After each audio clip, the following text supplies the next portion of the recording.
Ok, vamos ler a palavra de Deus. Marcos capítulo 2, do versículo 1 ao versículo 11, diz assim a palavra do Senhor. Alguns dias depois, entrou outra vez em Cafarnaum, e soube-se que estava em casa. Logo se ajuntaram tantos, que nem ainda nos lugares junto à porta cabiam, e anunciava-lhes a palavra.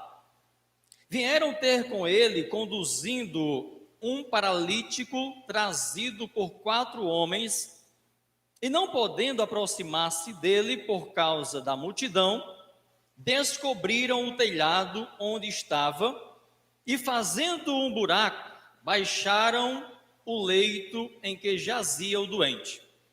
Jesus, vendo a fé deles, disse ao paralítico: Filho, perdoados estão os teus pecados. Estavam ali assentados alguns dos escribas que arrazoavam em seus corações.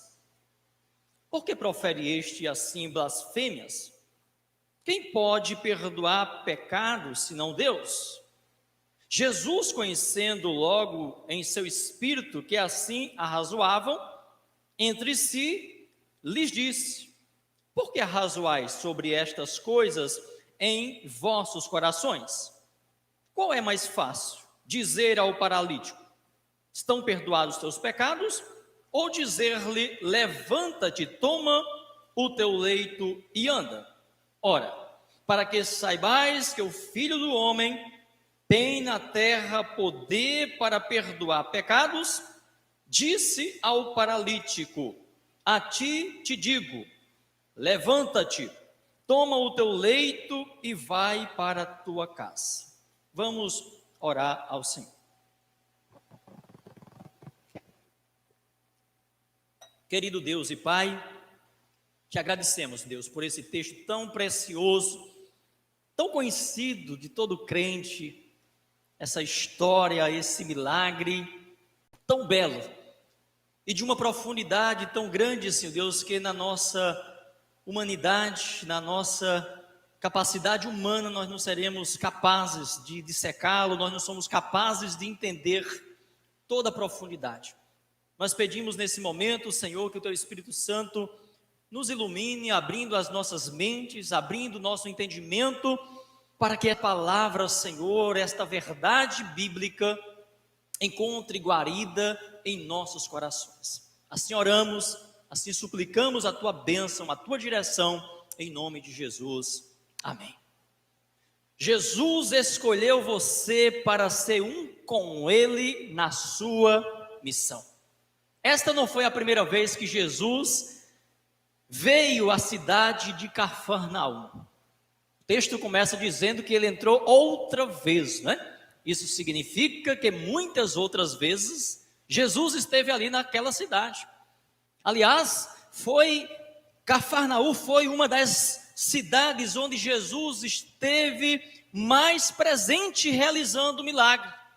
Na verdade, Cafarnaum foi o centro do ministério público de Jesus. Ou seja, quase todos os milagres, quase todos os acontecimentos especiais da manifestação do poder de Deus aconteceu em parte ali em Cafarnaum. E como nós conhecemos, a quem muito recebeu, muito lhe será cobrado. Muitos milagres ali Jesus operou, mas poucos reconheceram Jesus como Senhor e Salvador. Não houve arrependimento, não houve conversão, que sempre foi o propósito de Jesus quando entrava em uma cidade para pregar-lhe a palavra. Era que os seus moradores, era que os seus ouvintes se arrependessem de seus pecados, se convertessem ao Senhor. E por conta, meus queridos irmãos, desse endurecimento, desse coração duro dos moradores daquela cidade, uma maldição foi dirigida a esta cidade que foi tão importante para a época. Hoje a importância dessa cidade é somente para os estudos arqueológicos, porque lá é só um montão ou um monte de ruínas. E aí nós temos um ai de Jesus contra aquela cidade. Ele amaldiçoou aquela cidade e ela foi reduzida, ela desceu literalmente ao abismo. Hoje nós podemos dizer o mesmo das grandes cidades, não é? Do nosso país, que tanta oportunidade tem, mas só blasfemam da oportunidade, mas só blasfemam da visitação de Deus. Jesus chega naquela cidade depois dos milagres, depois dos feitos ali, contemplando muitos que foram beneficiados, mas todos de corações endurecidos, não havia conversão. E Jesus diz: ai de ti, Cafarnaum. E aí nós podemos pensar nas nossas grandes metrópoles, né? Ai de ti, São Paulo, que tanto blasfema do Evangelho, que tanto escarnece de Jesus nas suas festividades carnavalescas. Ai de ti, Rio de Janeiro. Ai de ti, Belo Horizonte. Ai de ti, Salvador. Ai de ti, Fortaleza. Ai de tantas e tantas grandes cidades, metrópoles, que tem mais oportunidade do que os menores lugares. Fortaleza é uma cidade privilegiada, não é? Quantas igrejas, quantos pregadores, quantas oportunidades, mas não valorizam. Jesus entrou ali em Cafarnaum para anunciar a palavra, diz aí o versículo 2, e anunciava-lhes a palavra. Ele não entrou ali, meus queridos, para ser visto, para ser reconhecido como curandeiro. Jesus nunca teve essa intenção de atrair pessoas após ele, por elas verem em Jesus esse poder milagroso. Não.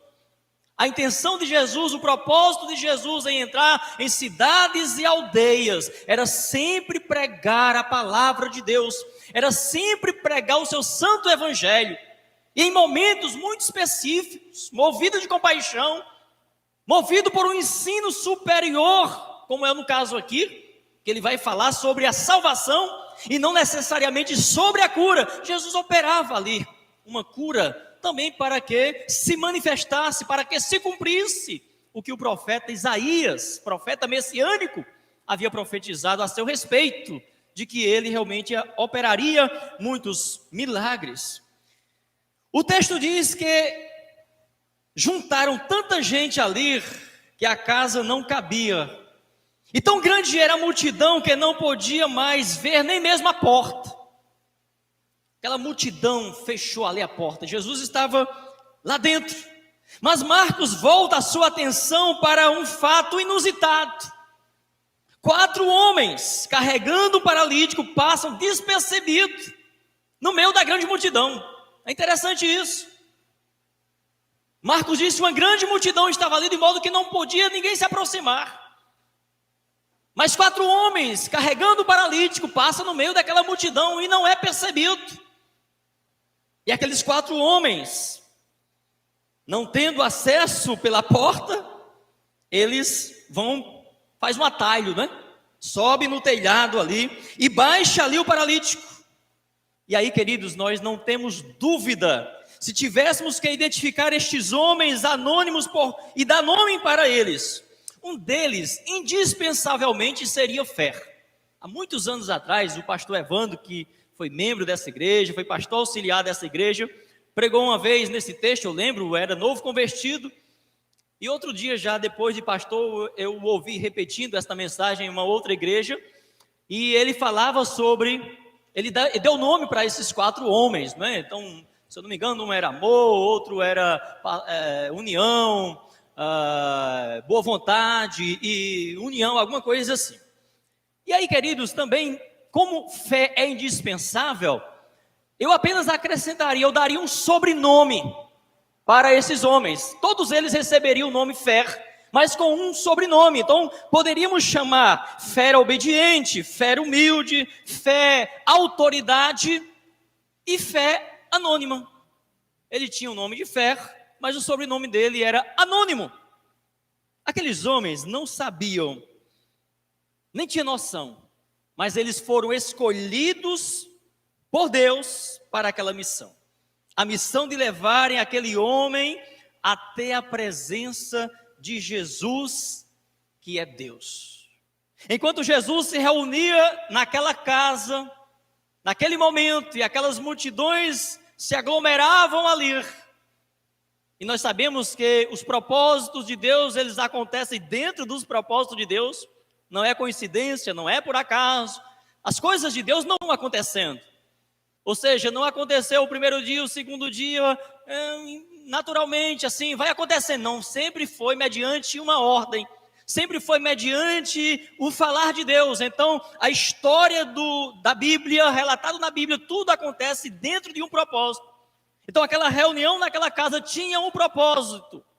E aqueles 4 homens, antes mesmo que eles existissem, Deus já os havia preparado para que eles entrassem na história, ainda que não fossem identificados, mas que eles entrassem na história da salvação como alguém que tinha fé que agradava a Deus. É impossível, meus irmãos, se colocar nas mãos de Deus para uma missão junto com Ele, sem que os obstáculos surjam pelo caminho. Então, por ser aqueles homens anônimos, escolhidos por Deus para fazerem parte do ministério de Jesus, eles tiveram que enfrentar um obstáculo. Eles tiveram que enfrentar uma barreira, uma dificuldade de alguém que não dava a mínima para eles, de modo que eles passam despercebidos no meio daquela multidão. Mas uma coisa, queridos, que aprendemos nesse texto, é que quando estamos determinados a fazer a vontade de Deus, não há obstáculo que eu não possa ultrapassar pela fé, amém? Quando eu estou determinado a obedecer a Deus, mesmo que ninguém me conheça, mesmo que ninguém me reconheça, mesmo que eu me torne anônimo para a maioria das pessoas, eu sei em quem tenho crido, eu sei quem está comigo, e sempre venceremos os obstáculos pela fé. Sem fé é impossível agradar a Deus, nós sabemos disso, não é verdade?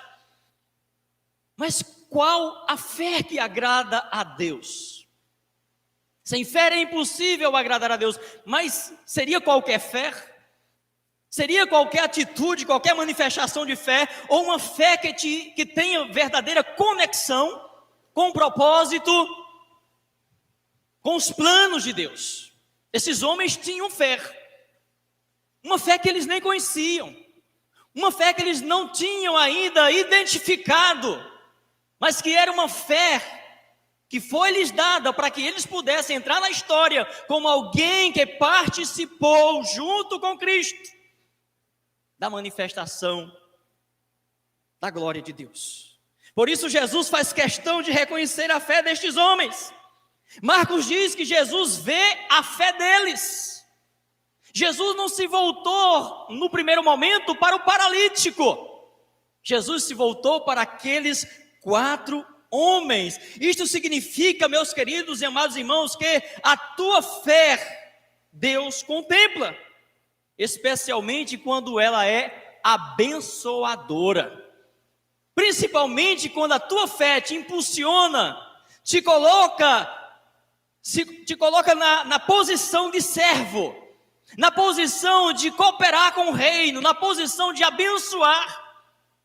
Pode até ser que alguém não reconheça ou não enalteça a tua fé, mas quando você age pela fé, essa fé abençoadora, essa fé cujo condutor é anônimo, ela tem um significado tremendo.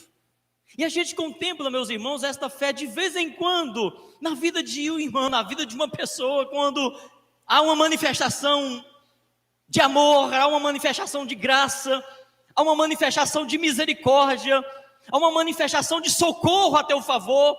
Isso é fé, isso é a fé que agrada a Deus. A tua fé é do tamanho da tua luta.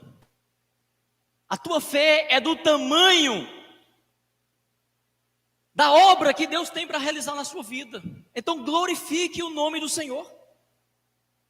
Jesus nos chama, a exemplo desses 4 homens, a se colocar junto dele na missão. A missão de levar pecadores a Deus. A missão de levar pecadores à salvação.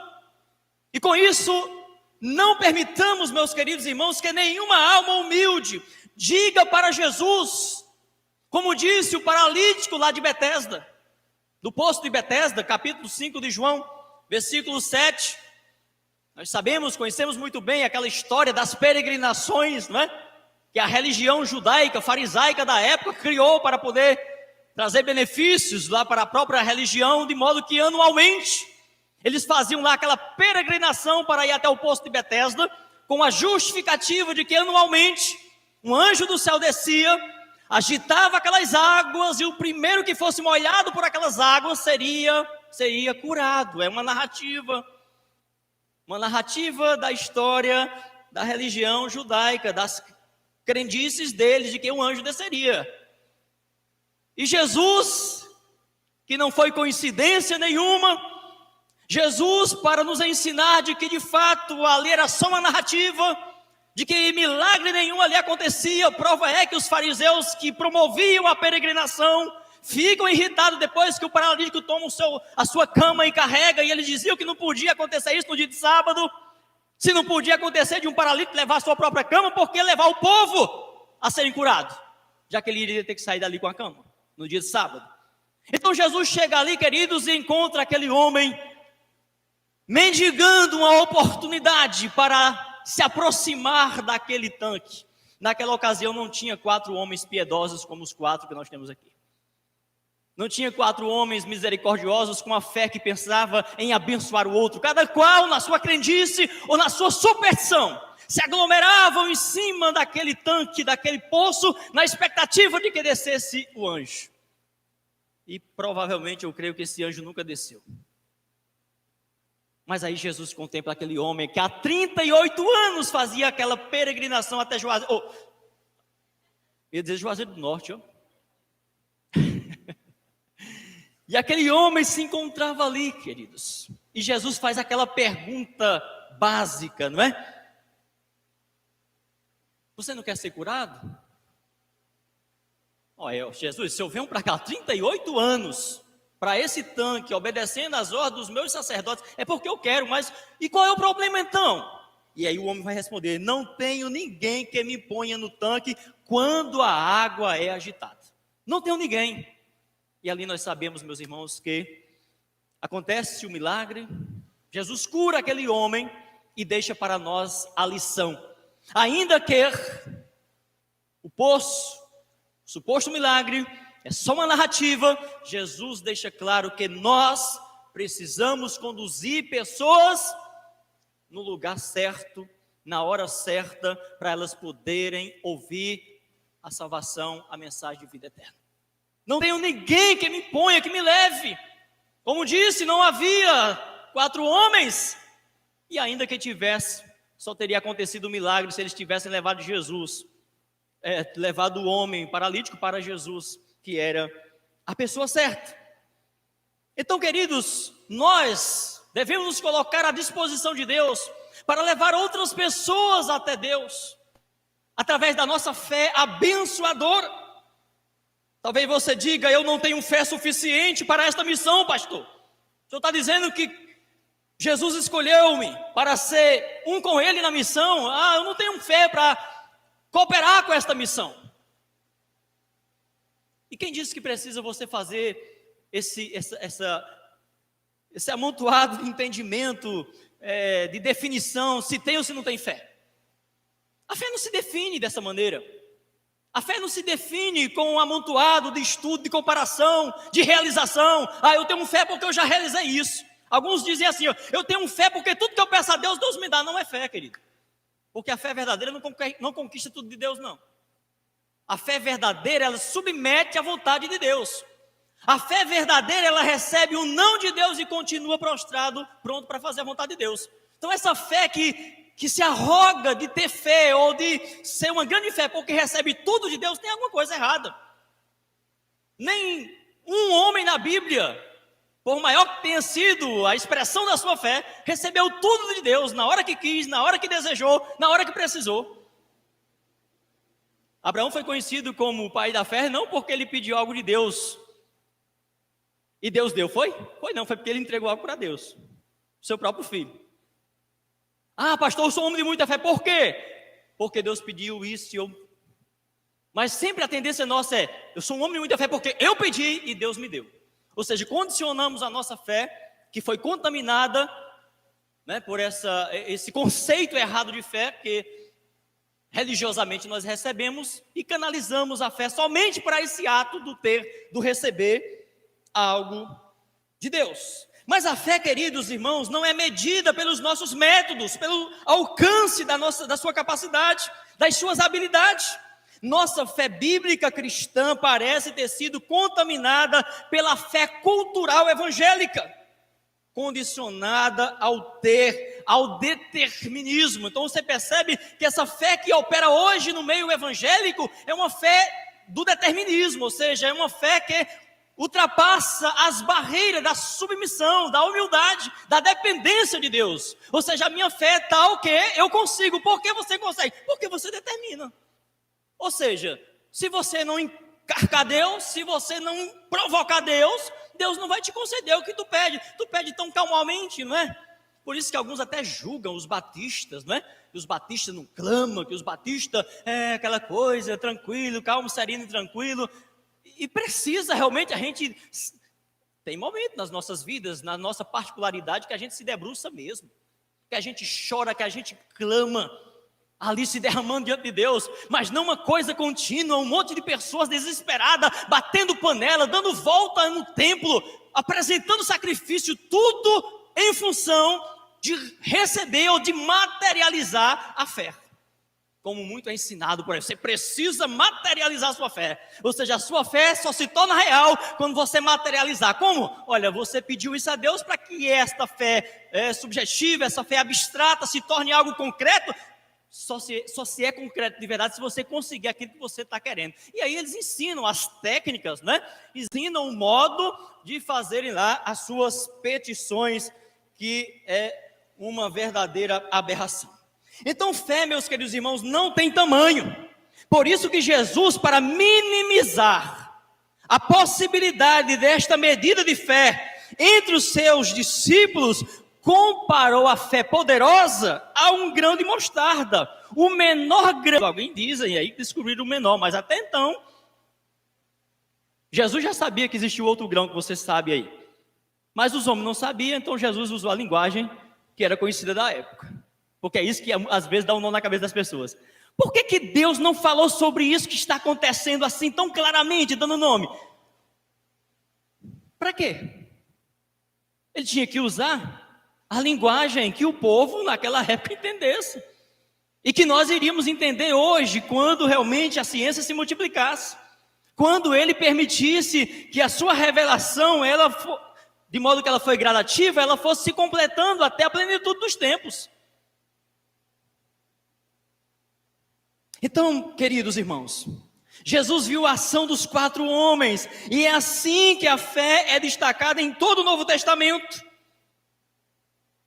Obedecer é fé.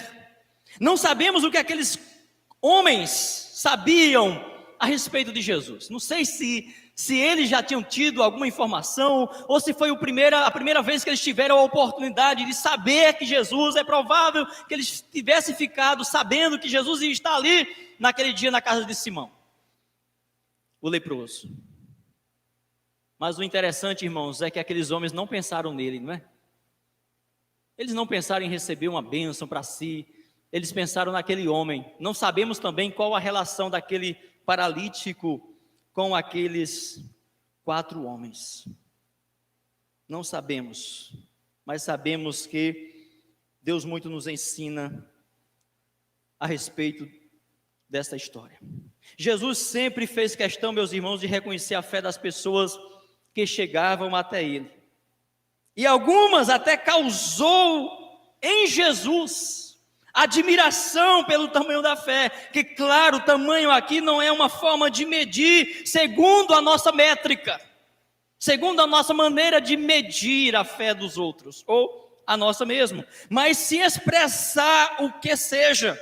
Por exemplo, na vida do centurião romano, fé é temor, é sujeição, é autoridade, conforme está no capítulo 7 de Lucas, versículo 9.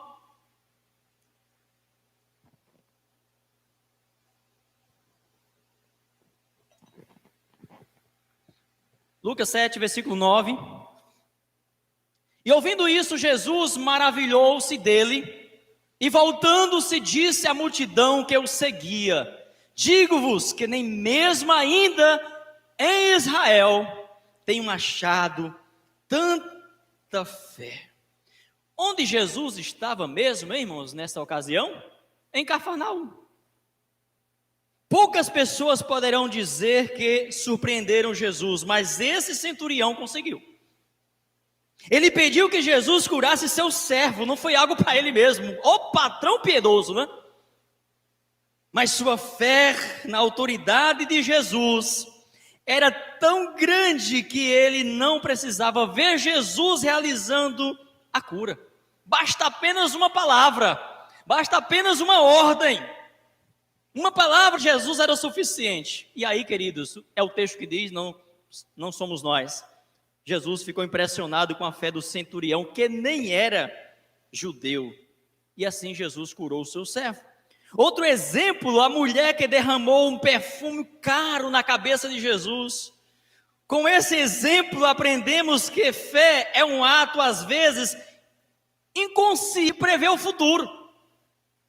Porque aquela mulher não tinha noção o que ela estava fazendo naquele momento.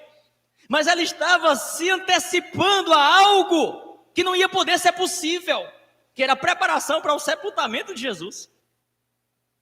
E hoje nós estamos contemplando aqui. Você não tem noção, talvez, de onde a sua fé vai chegar. Se você apenas canaliza para o aqui e o agora, você sabe onde ela vai chegar. Mas o mais belo da fé é quando nós temos a convicção, é quando nós tomamos a decisão de saber o que nós queremos ouvir no final. O que é que você quer ouvir no final? Bom e querido servo, no pouco fostes fiel, entra no gozo do teu Senhor. Ou aquele outro dito de Jesus: aparte-se de mim, vós que praticais a iniquidade. O que é que nós planejamos ouvir do final? De modo que a nossa fé ela não pode estar condicionada somente aos resultados aqui presentes. Esta mulher, meus irmãos, jamais sabia que estava preparando o corpo de Jesus para o sepultamento, como ele mesmo vai afirmar. Mas o mais impressionante neste ato de fé é que Jesus vai dizer, e nós comprovamos hoje quando nós lemos Mateus 26, versículo 13. Olha que coisa extraordinária. Quando aconteceu essa manifestação de fé, e hoje, olha o que nós lemos: em verdade vos digo, que onde quer que este evangelho for pregado em todo o mundo, há 2000 anos atrás acontecia essa manifestação de fé, e Jesus, como Deus, diz: olha, onde quer que seja, que este evangelho seja pregado em todo o mundo, também será referido o que ela fez para memória sua. Qual a sua preocupação para o dia de amanhã, quando você não estiver mais aqui? Qual a referência que você quer que as pessoas tenham de você como cristão, como servo de Deus? É muito importante nós pensarmos sobre isso, porque somos tentados, meus queridos irmãos, a apresentar a nossa fé somente para os resultados presentes. E muitas vezes com isso ficamos preocupados mesmo em resultados e até que os outros vejam o resultado. Talvez ninguém ali deram a mínima para aqueles 4 homens. No caso dessa mulher, foi uma discussão, não é verdade? Entre quem? Entre os próprios discípulos. Que desperdício, gastar tanto dinheiro, um perfume caro desse. Que coisa, não é, irmãos?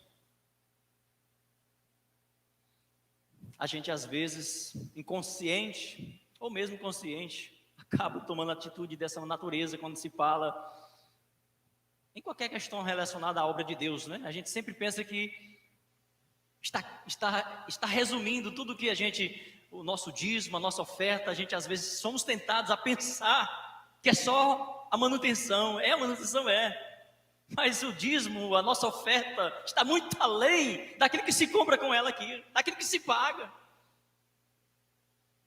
É por isso que o incrédulo, que o mundo nunca vai entender essas questões.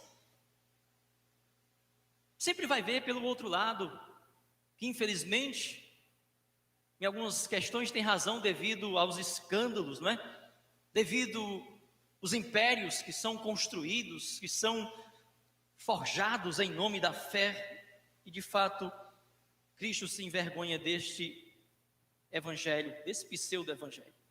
A mulher também mostrou, meus irmãos, que ela valorizava Jesus mais que a riqueza. Contrário do que se ensina hoje em nome da fé. Os próprios discípulos não achavam razoável aquele desperdício. Por isso, sua história continua sendo contada até hoje. Porque ela agiu por fé. Muitos dizem que não tem fé ou que a sua fé é pouca, porque a condiciona aos benefícios imediatos e ao reconhecimento, e muitas vezes, influenciado pela teologia da prosperidade, canalizam tudo para o material, para o aqui e o agora. Mas o texto lido nos baliza, o texto lido nos alicerça em um paradigma seguro de que fé é visto por Jesus. A fé é legítima, é vista por Jesus, ainda que não seja notada, até mesmo por quem é beneficiado. Porque aquele homem não precisou de fé para receber a cura, não foi necessariamente aquele homem.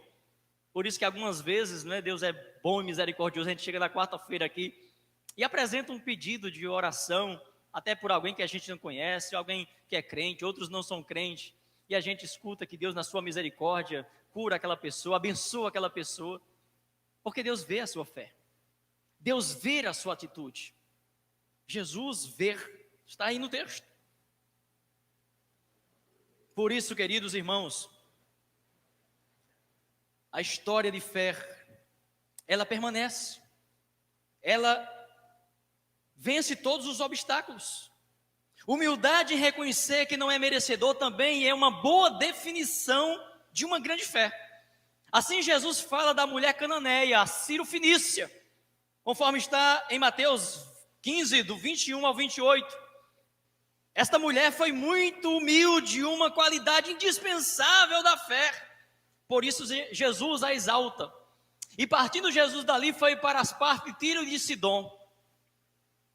E eis que uma mulher cananeia, que saíra daquelas cercanias, clamou dizendo: Senhor, filho de Davi, tem misericórdia de mim, que minha filha está miseravelmente endemoniada. Mas ele não lhe respondeu palavra. E os seus discípulos, chegando a ele, rogaram-lhe, dizendo: despede-a, que vem gritando, importunando atrás de nós. E ele respondendo disse: eu não fui enviado senão as ovelhas perdidas da casa de Israel. Então chegou ela e adorou, dizendo: Senhor, socorre-me. Ele, porém, respondendo, disse: não é bom pegar do pão dos filhos e deitá-lo aos cachorrinhos. E ela disse: sim, Senhor, mas também os cachorrinhos comem das migalhas que caem da mesa dos seus senhores. Então respondeu Jesus e disse-lhe: ó mulher, grande é a tua fé, seja isso feito para contigo como tu desejas. E desde aquela hora a sua filha ficou curada. Amém, irmãos? Fé humilde, fé humilde. Ainda que ela reconhecesse que havia esse trato dos judeus para com ela, de tratá-los de cachorrinhos, ela com aquela humildade, com aquele desejo confiante em Jesus: sim, Senhor, mas falando de cachorrinho mesmo, Senhor, de animais, eles não comem debaixo as migalhas que caem do dono? Então, já que os judeus me reconhecem, o nosso povo, como cachorrinhos, por favor, permita-me eu comer um pouquinho também. Irmãos, é profundo demais. E aí, meus irmãos, é Deus ali para enaltecer a fé daquela mulher. E isso realmente é uma lição muito preciosa, que às vezes não é valorizada por muitos. Sempre se pensa naquela coisa extraordinária, naquela coisa arrogante, de conquistar tudo em nome da fé, aquela batalha, aquela guerra. Quando a fé tem um passo tão humilde como esse. Fé também é poder e autoridade no poder de Deus, e não em si mesmo, ou na mera formalidade religiosa. A fé como criação nossa não funciona, meus irmãos, nos propósitos de Deus, porque esta não glorifica, apenas é usada para os benefícios próprios. Essa fé não agrada a Deus, é o mesmo que não ter. Outro exemplo de dependência do poder de Jesus está na vida do leproso, que disse para Jesus, conforme está em Marcos capítulo 1, versículo 40 ao 42. E aí, claro, muitos outros exemplos, não é? Nós poderíamos estar citando aqui, mas nós ficamos satisfeitos com esses, porque o tempo não nos permite. E aproximando-se dele um leproso que, rogando-lhe e pondo-se de joelho diante dele, lhe dizia: se queres, bem podes limpar-me. E Jesus, movido de grande compaixão, Jesus sempre agia com compaixão, irmãos. Não era um curandeiro, não era alguém que queria ser visível, não era alguém que queria ser conhecido pelos milagres, não. Jesus sempre quis ser conhecido como pregador da salvação, como um homem de oração. Por isso que tantas vezes ele era visto orando nos montes, passando a noite inteira. E os salmos já profetizavam que ele era homem de oração. Então Jesus, na sua manifestação, ele queria ser conhecido através do exemplo de ser um homem de oração, alguém que tinha compaixão. Estendeu a mão e tocou e disse-lhe: quero ser limpo. E imediatamente o homem ficou limpo, logo a lepra desapareceu e ele ficou completamente limpo desse mal. E para encerrar, essas pessoas citadas foram ou não foram escolhidas por Jesus para ser um com ele na missão, irmãos? Foram ou não foram? Claro que foram. Aqui nós estamos hoje, mais de 2000 anos depois, comprovando isto. Pensas que será diferente com você? Nós cremos que Jesus está para voltar, pode voltar a qualquer momento, mas também, dentro da economia de Deus, pode demorar muito também. Pode demorar muito. Profeticamente, biblicamente, pelo que nós conhecemos dos cumprimentos, sabemos que está perto, mas perto para mim pode ser depois para Deus pode ser depois de 2, 3, 4 gerações ainda. Então é importante que nós estejamos nessa convicção de que Cristo vai voltar a qualquer momento, mas também na expectativa de que, se Ele não voltar, a igreja não pode cair no mesmo erro que caiu a igreja no primeiro século. E agora ficar apenas um amontoado de pessoas trancadas dentro do templo, gozando realmente do conforto, louvando, exaltando, bendizendo. Olha que igreja de comunhão. Ah, gente, a comunhão está tão boa, vamos vender nossas propriedades e vamos comer esse negócio aqui porque Jesus vai voltar. Não era o tempo. E Deus permitiu. Deus permitiu. Então nós como igreja, meus amados irmãos, nós devemos saber que nós estamos na missão. Que Cristo confiou à igreja esta missão, então nós somos um com Jesus na missão. Jesus nos chamou para a missão e, portanto, nós devemos anunciar e continuar anunciando. E esses momentos preciosos na casa de Deus, de comunhão, de adoração, de convocação, é muito importante.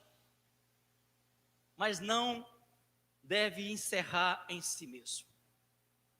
Somente quando a igreja estiver no céu, é que de fato não haverá mais trabalho. É que de fato não haverá mais missão a ser realizada, não haverá. Mas enquanto a igreja estiver aqui na terra, a igreja é um grupo de pessoas, de servos fiéis em missão. Você já parou para pensar quantas vidas poderão ser abençoadas por você, por sua fé, a partir do momento em que você entender e atender o chamado da voz de Jesus dizendo: ei, vem comigo, seja um comigo na missão. Às vezes a gente diz: será que é verdade mesmo? Deus precisa de mim? Nós costumamos dizer, dentro de uma linguagem teológica, que não. Porque de fato Deus é soberano, é todo-poderoso, mas dentro de uma teologia bíblica, sim. Que de fato Deus, permita-me, precisa de você. Nesse sentido, de você sentir-se importante e chamado para a missão. Mas se você não for, Jesus Cristo disse o quê? As pedras clamarão, ele botará um outro no seu lugar. Não tenha dúvida disso. Mas ele te chama. Ele quer você na missão. Ele escolheu você. Ou você pensa que você foi escolhido somente para morar no céu, glória a Deus e aleluia? Não. Deus não chamou você somente para a salvação, Deus chamou você para uma missão. Até o ladrão da cruz cumpriu uma missão e cumpre até hoje. Talvez essas pessoas realizaram tão pouco, mas estiveram à disposição de Deus. Nós precisamos nos colocar à disposição de Deus.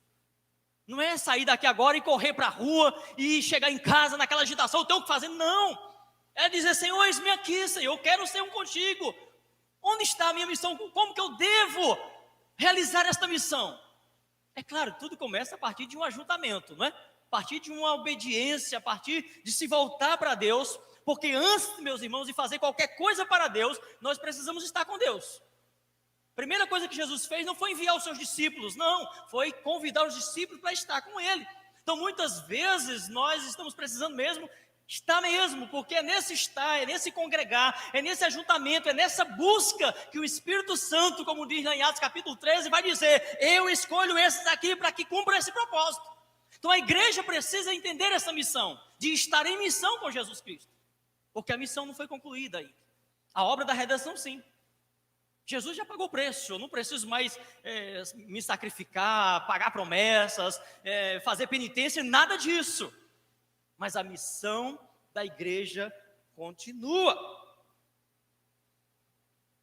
Então você pode ser um com ele, porque estes homens eram anônimos aqui, mas nem por isso deixaram de falar. Está aqui.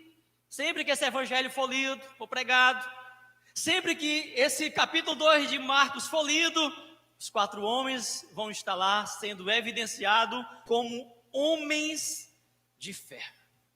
Você poderia assumir a identidade de um desses 4 homens que conduziram este paralítico a Jesus? Sim, você pode assumir.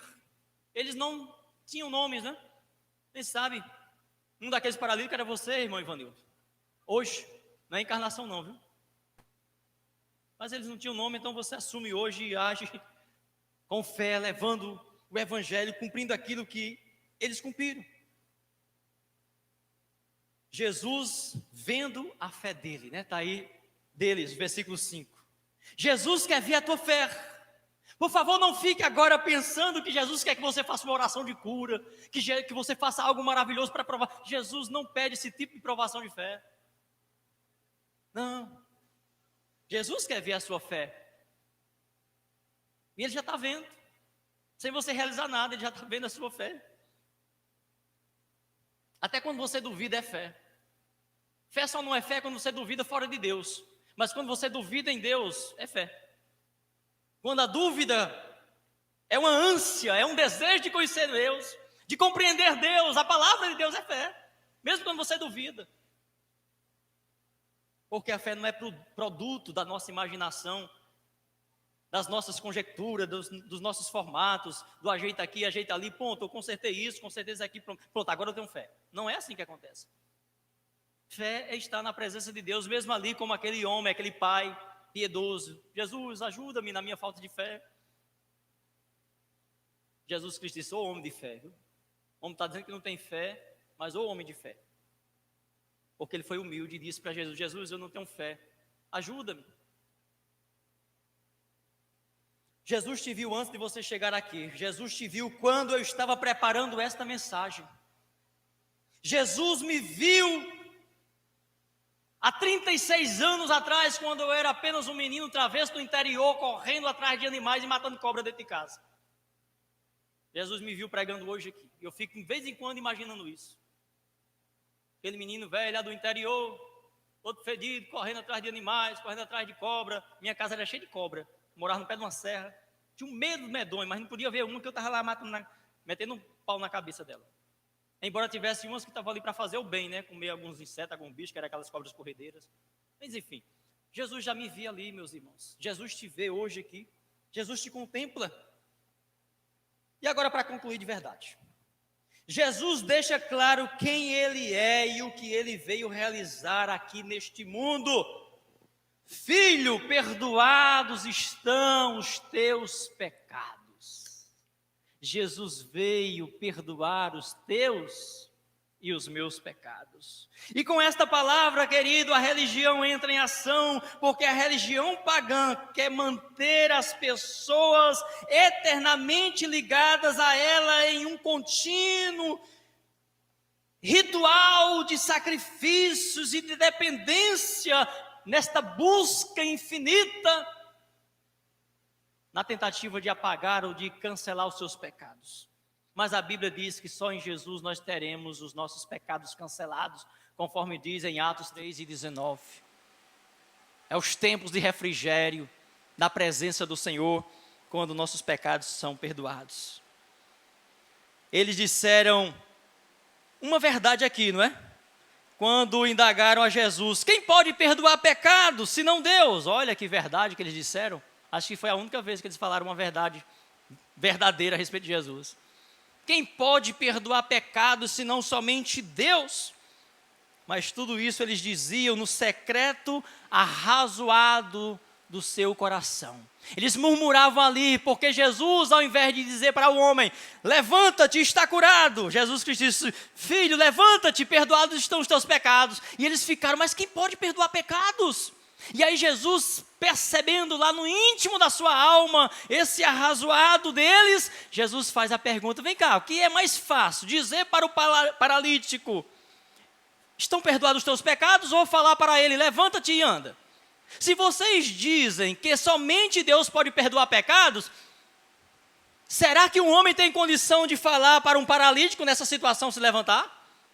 Em outras palavras, Jesus está dizendo, ei, enxerga, percebe, eu sou Deus. Eu posso perdoar pecados, e vocês têm razão em falarem isso. Mas tudo isso, meus irmãos, era razão da religiosidade impregnada em suas mentes, de modo que eles não conseguiram contemplar ali a manifestação, mais uma visitação da graça de Deus através daquele episódio. Isso deve ter dado, meus irmãos, um baita nó na cabeça deles. E o paralítico, que não tinha nada a ver com aquela situação, pega a sua camazinha e vai para casa, e ponto final. Foi abençoado por uma fé que Deus havia dado antes da fundação do mundo para 4 homens. E aquele paralítico, ali simplesmente, sem demonstrar fé nenhuma, simplesmente disse, se tiver alguém que me leve, eu creio que esse homem pode. Imaginamos que tudo deve ter acontecido. Se alguém fizer um filme, vai fazer exatamente assim. Paralítico, né, uma situação, né, eles gostam de fazer esse negócio, né? Aquela narrativa inexistente, o paralítico conversando, olha, tem ninguém que me leva, aí 4 homens aparecem e dizem, eu levo você. Né, as novelas religiosas que tem aí, contam as histórias da Bíblia bem interessante, né? Queridos, que Deus nos abençoe, e que você, que eu, que nós sejamos um com Jesus nessa missão. Eu não tenho dúvida de que Ele te chamou, eu não tenho dúvida de que Ele nos chamou para sermos bênção nas mãos do Senhor. Pai, em nome de Jesus, muito obrigado, Senhor, por a Tua palavra, muito obrigado por esse momento que a igreja está vivendo hoje. E agora, Pai Santo, que nós vamos celebrar a ceia do Senhor. Nós te somos gratos, ó Deus amado, por esse momento, que é um momento tão importante, é um momento tão sublime para a Tua igreja, porque estaremos agora, mais uma vez, como sempre fazemos, obedecendo esta recomendação, esta ordenança, este memorial. Em nome de Jesus te oramos. Amém.